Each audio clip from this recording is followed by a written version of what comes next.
Our topic for today is how to format our laptop at home.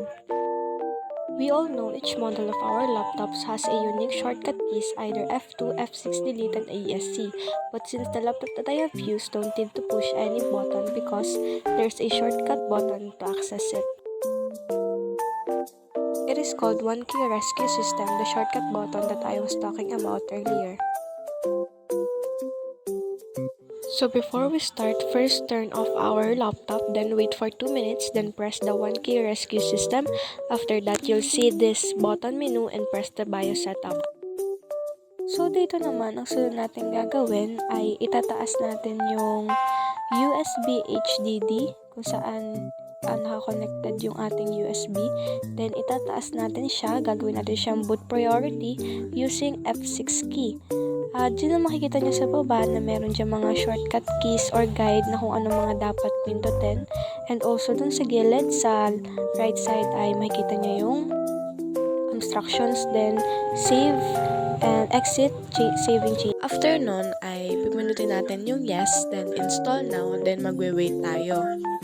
Sumunod nun ay magdiretso na tayo sa pag-create ng ating mga partitions. Ang aalisin lang natin ay yung unallocated 1, unallocated 2, and unallocated 3. And wag natin aalisin or i-delete yung pinaka-original na unallocated. Ang gawin lang natin na partition after nun ay ang 1010. So sa part na to, nagdi-delete pa rin tayo.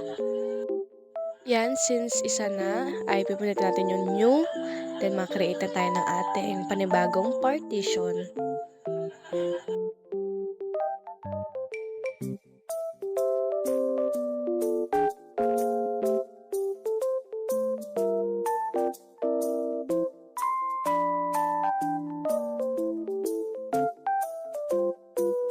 Medyo natatagalan lang tayo sa part na to kasi yung ating keyboard is not accessible.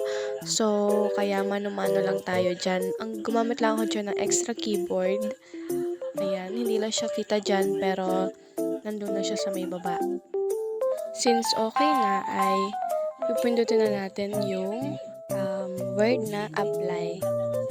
Ayun lang sa may tabi. Then next ay pindutin yung okay. Then mag-wait lang tayo.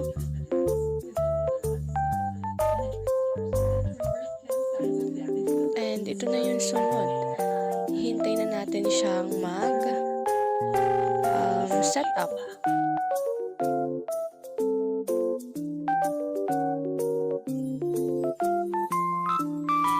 Ayan, nasa installing Windows na tayo, kung saan pinaprocess na lahat. Medyo nag-advance lang ako dyan kasi masyadong matagal yung part na yan.